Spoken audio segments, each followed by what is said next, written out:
आजिर story संपूर्ण समर्पण। जड़े काठुरिया को बहुत जोरे शोष लगिला। जंगल मझिरे थिबा कूओ पाखकू से पानी पीवा को गला। पानी काढ़िबा पाई कूओ भितर को अनेछि हठात चमकी पड़िला।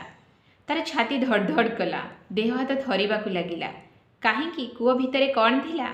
कूओ भितरे जड़े सन्यासी गोड़ दुईटी को लुहा जंजीर रे बांधी मुंड तल को गोड़ ऊपर को करके ओहलिकी थिले। ए दृश्य को देखि से हठात डरीगला। तापरे धीरे धीरे साहस संचय करी से सन्यासी जन को पचारिला, महात्मा आपण एठी कौन करुछंती? सन्यासी जनक कहले, पुओ मु एठी कठोर तपस्या करुछि। मोर एही कठोर तपस्या रे भगवान प्रसन्न होई अवश्य मोते दिने दर्शन देबे। काठुरिया पचारिला, कौन एमिति कले भगवान दर्शन देबे? सन्यासी जनक कहले, निश्चित, कहीं भगवान भक्तंकर दुख देखि पारंतिनी एवं से दौड़िकी पड़े आसती। काठुरिया भाविला, तेबे मु एमिति करिवि।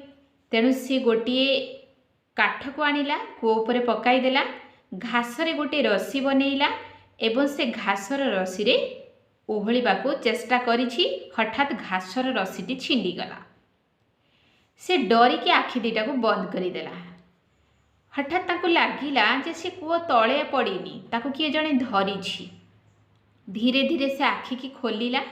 ई कौन? भगवान को बाहुरे। तार खुशीर आ ठिकणा रहिलानी। से खुशी रे गदगद हो गला। ए दृश्य को सन्यासी भी देखुथिले। काठुरिया पाई आज भगवान कर दर्शन सन्यासी को भी हो गला। किंतु सन्यासी गोटे अभियोग थिला। से कहले, भगवान मु एते दिन धरी आपण को तपस्या कलेनी, तथापि भी आपण मते दर्शन देलेनी। आउ ए काठुरिया एबे ही आरंभ कला, आउ ताकू सांगे सांगे दर्शन मिलीगला।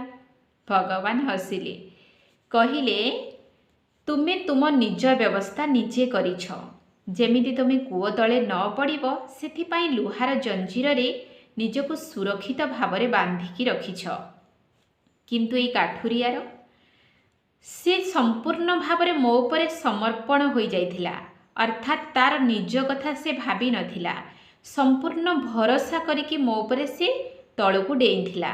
तेणु सेथिपाई ताकू रक्षा करिबा मोर धर्म, मोर कर्तव्य। तेणु जेतेबेले मोर पणिया, मु पणिया, निज कथा आमे चिंता न करिकी भगवान को श्रीमत को निजर मन मत, निजर बुद्धि, निजर माने जो प्रकार रही जजमेंट, ए सब को आमे यूज